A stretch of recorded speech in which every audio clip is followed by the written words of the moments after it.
नमस्कार दोस्तों, बेटू की कहानी में आपका स्वागत है। रात अति जमा थी। अपने बिस्तर पर लेटी डिम्पल फोन पर हिमांशु से प्यार भरी बातें कर रही थी। लेकिन हिमांशु ने जैसे ही डिम्पल से अगले दिन होटल में मिलने की बात कही तो उसके दिल की धड़कनें तेज हो गई। उसे समझ नहीं आ रहा था कि वो उसकी बात का हाँ में जवाब दे या ना में। हिमांशु की बातों को सुनकर डिम्पल ने अपने कांपते होठों से कहा, डिम्पल, होटल? कौन सा होटल? हिमांशु, होटल। डिम्पल, कुछ गड़बड़ तो नहीं हो जाएगी हिमांशु? हिमांशु, कैसी गड़बड़ डिम्पल? आई मीन किसी को पता तो नहीं लग जाएगा हमारे रिश्ते के बारे में? हिमांशु, डर लग रहा है। डिम्पल, बहुत तो मिलना कैंसिल कर दें। डिम्पल थोड़ी देर खामोश रही। उसने अपने बिस्तर के सामने रखे अपने पति नागेश की तस्वीर की ओर देखा, फिर कुछ सोचा और हिमांशु से कहा, डिम्पल, हिमांशु, जब प्यार किया तो डरना क्या? मैं आ रही हूँ तुमसे मिलने। अगले दिन डिम्पल हिमांशु से मिलने होटल पहुँच गई। अपने पिंक रंग की साड़ी पहन रखी थी, होठों पर उसी रंग की मैचिंग लिपस्टिक, कानों में बड़े बड़े टॉक्स और खुले बालों में वो किसी अप्सरा के जैसी लग रही थी। उसने होटल के रिसेप्शन पर जाकर कहा, डिम्पल, रूम नंबर 341। होटल के रिसेप्शन पर खड़ी रिसेप्शनिस्ट ने उसकी ओर मुस्कुराहट कर देखा और कहा, रिसेप्शनिस्ट, 6th फ्लोर, साइड से तीसरा कमरा। डिम्पल, मेरी बुकिंग है आज की। रिसेप्शनिस्ट, जी मैम, ये रही आपके कमरे की चाबी। ऊंचे सैंडल पहने खटखट करती हुई डिम्पल रूम नंबर 341 में पहुंची, दरवाज़ा खोला और कमरे में प्रवेश कर गई। अभी उसे कमरे में आए 5 मिनट भी नहीं हुए थे कि तभी दरवाजे पर दस्तक हुई। दस्तक की आवाज़ से डिम्पल के दिल की धड़कन फिर से बढ़ गई। उसने अंदर से ही पूछा, डिम्पल, कौन है? दूसरी तरफ से आवाज़ आई, रूम सर्विस।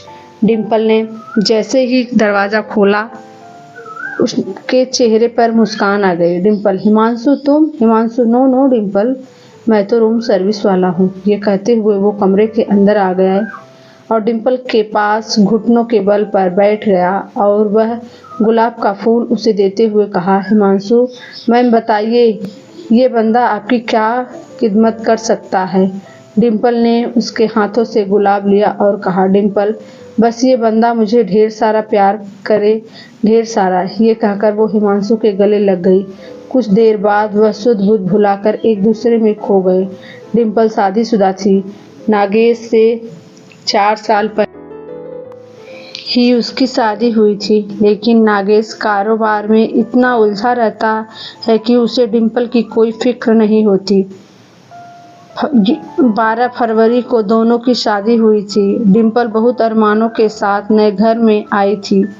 वहाँ पर उसके लिए सब कुछ था, लंबी गाड़ी, बड़ा घर, नौकर चाकर, लेकिन सिर्फ नागेश का प्यार नहीं था। नागेश, अरे डिम्पल, मैंने कहा ना, अभी बहुत काम है यार, माल की सप्लाई बाकी है, कुछ नए ऑर्डर भी मिले हैं, उनके लिए रॉ मटेरियल का अरेंज भी करना है। सुनो ना, 2 महीने रुक जाओ ना, फिर हम चलेंगे हनीमून पर। डिम्पल, कोई नहीं, वो आपने ही कहा था इसलिए मैंने याद दिलाया।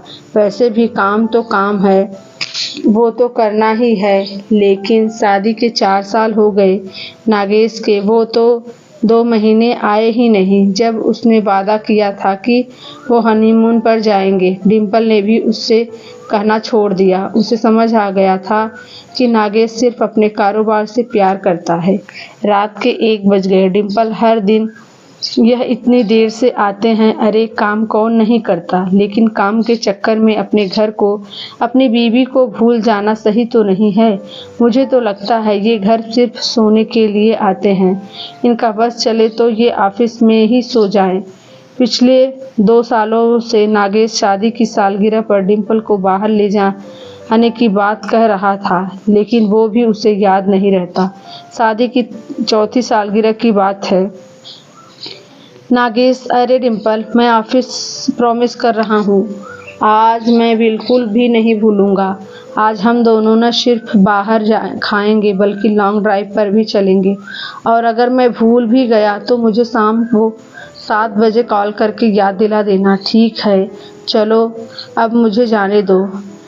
एंड हैप्पी एनिवर्सरी, ये कहकर नागेश फैक्ट्री के लिए निकल गया। रात के 8 बज गए, नागेश घर नहीं आया। डिम्पल ने उसे कॉल किया। डिम्पल, क्या हुआ नागेश, आप अभी तक निकले नहीं हैं? 8 बज गए। Nagesh, Dimple my dear wife, मैं भूला नहीं हूँ, थोड़ी देर और यार, मैं निकलता हूँ। एक काम करो, तुम ड्राइवर को बोलो तुम्हें होटल में छोड़ दे, मैं तुम्हें वहीं मिलता हूँ। डिम्पल होटल में पहुँच गई। वहाँ पहुँचकर उसे 10 बज गए, लेकिन नागेश नहीं आया। उसने 2 बार उसे कॉल भी किया, लेकिन उसने उसका कॉल कट कर दिया। डिम्पल, गलती मेरी ही है, मैं ही उनसे कुछ ज़्यादा एक्सपेक्टेशन लगा लेती हूँ। उनकी पहली प्रायोरिटी उनका काम ही है। डिम्पल ने घड़ी की ओर देखा, 10:30 बजने वाले थे। उसने एक बार और कॉल किया। इस बार नागेश ने कॉल पिक कर लिया। नागेश, क्या तुम बिल्कुल स्टूपिड हो क्या? अरे मैं यहाँ काम में बिजी हूँ और तुम कॉल पर कॉल किए जा रही हो। डिम्पल, लेकिन आपने तो मुझे यहाँ होटल में वेट करने के लिए कहा था। नागेश, हाँ कहा था, लेकिन काम भी तो है, उसे छोड़कर आ जाऊँ? सुनो, एक काम करो, तुम डिनर कर लो, मेरा आना थोड़ा मुश्किल है। डिम्पल, आज हमारी एनिवर्सरी है नागेश। नागेश, हाँ तो क्या हुआ, तुम अकेले एंजॉय कर लो ना स्वीटहार्ट। चलो अब मैं फ़ोन रखता हूँ, मुझे बहुत काम है। नागेश की बातें डिम्पल के कानों में गूंजने लगी। अकेले एंजॉय कर लो ना। उसकी आंखों में आंसू आ गए। वो अपने टेबल से गुस्से में उठी और होटल से घर वापस जाने के लिए निकलने ही वाली थी कि एक बहुत ही हैंडसम लड़का उसके पास आया और बोला, लड़का, excuse me ma'am, my name is Himanshu, आप किसी का वेट कर रही हैं क्या? डिम्पल, आपको उससे क्या मतलब? हिमांशु, देखिए, मुझे गलत मत समझिए, मैं बहुत देर से आपको देख रहा हूँ कि आप परेशान हैं, किसी को बार बार कॉल भी कर रही हैं, कोई आने वाला है क्या? हिमांशु की बातों को सुनकर डिम्पल फूट पड़ी। उसकी आंखों से आंसू सारे बांध तोड़कर बहने लगे। हिमांशु, क्या हुआ मैम, आप रोने क्यों लगी? कोई प्रॉब्लम है तो आप मुझे बताइए ना। पता नहीं उस घड़ी ऐसा क्या हुआ, डिम्पल का अकेलापन का दुख उससे संभाला नहीं गया। उसने सारी बातें हिमांशु से कह दी। हिमांशु, जानती है, किसी की भी रिलेशनशिप को बांध कर जो रखता है वो है प्यार। इंसान कितना भी परेशान हो, अगर प्यार से कोई गले लगा लेता है ना, तो बड़ी से बड़ी परेशानी भी बर्फ की तरह पिघल जाती है। अफसोस कि आपके पास सब कुछ रहते हुए भी प्यार से गले लगाने वाला वो शख्स नहीं है जिसके गले लगकर आप सब कुछ भूल जाएं। हिमांशु की ये पहली मुलाकात थी। उस पहली मुलाकात में हिमांशु का जादू डिम्पल पर चढ़ गया था। हिमांशु एक इंजीनियर था।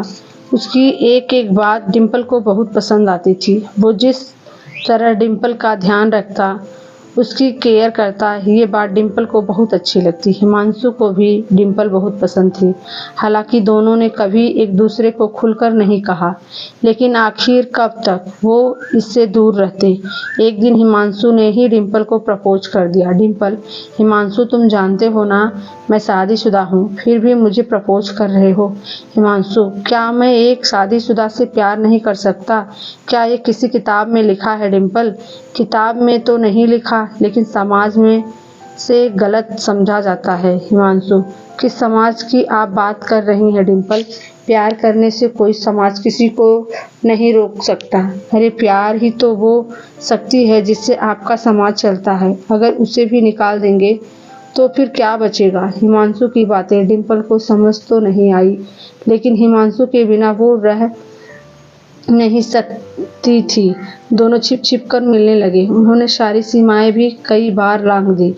उसे नहीं पता था कि हिमांशु उसका यूज कर रहा है। उसने डिम्पल को लाखों रुपए ऐंठ लिए थे और वो उससे अय्याशी करता था। हिमांशु, सोने के अंडे देने वाली मुर्गी हाथ लगी है मेरे। अपनी लाइफ तो बिल्कुल सेट है।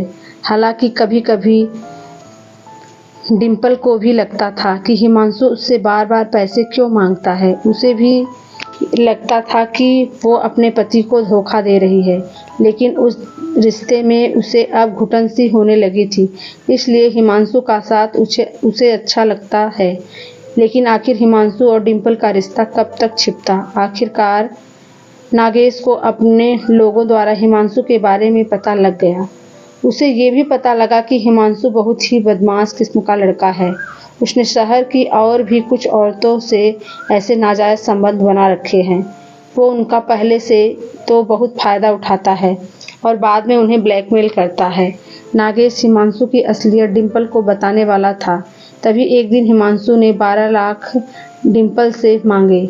डिम्पल, 12 लाख? मेरे पास इतने रुपए नहीं है हिमांशु, और मैं अपने पति से इतने पैसे मांगे तो उन्हें शक हो जाएगा। हिमांशु, वो सब मैं नहीं जानता। नहीं, मुझे पैसे चाहिए। अगर तुमने मुझे पैसे नहीं दिए तो मैं तुम्हारी पति से पैसे मांग लूँगा। डिम्पल, ये तुम क्या कह रहे हो? तुम तो मुझसे प्यार करते हो। हिमांशु, मैं प्यार सिर्फ पैसों से करता हूँ डिम्पल, पैसों से। पैसे दो, नहीं तो तुम्हारी इज्जत नीलाम कर दूँगा। डिम्पल, नहीं हिमांशु, तुम कुछ ऐसा मत करना। नागेश ने डिम्पल और हिमांशु की सारी बातें सुन ली। उसने उससे कहा, नागेश, वो बहुत बदमाश लड़का है डिम्पल, बहुत बदमाश। डिम्पल, कौन? किसकी बातें कर रहे हैं आप? नागेश, वही जो तुम्हें फ़ोन पर ब्लैकमेल कर रहा है। उसके बाद नागेश ने हिमांशु की सारी असलियत डिम्पल को बताई और उससे कहा, नागेश, डिम्पल, क्या कमी रखी मैंने तुम्हारे प्यार पास? महंगी से महंगी गाड़ी है, बड़ा बंगला है, नौकर चाकर की लाइन लगी है तुम्हारे आगे पीछे। बोलो, इससे ज़्यादा और क्या मैं दे सकता हूँ? डिम्पल, प्यार ही तो नहीं दिया आपने मुझे कभी। 4 साल से अधिक हो गए हमारी शादी को, लेकिन आपके घर में मैं सिर्फ एक सामान की तरह हूँ, जो रहे या चाहे ना रहे, आपको कोई फ़र्क नहीं पड़ता। कभी अपने 2 मिनट बैठकर मुझसे कुछ पूछा? कभी प्यार से मुझे गले लगाया? कभी प्रेम से मेरी तरफ देखा नहीं? कभी नहीं। काम काम काम। आपके लिए काम ही सब कुछ है। मैं जानती हूँ कि मैंने गलती की है, लेकिन कसूरवार आप भी हैं। पहली बार डिम्पल को लगा कि उससे सही में बहुत बड़ी गलती हो गई। वो अपनी फैक्ट्री, अपने क्लाइंट और अपने काम में बिजी रह गया। उसे 2 मिनट की फुर्सत उस शख्स के लिए नहीं थी जिसे वो अग्नि के आगे 7 फेरे लगाकर लाया था।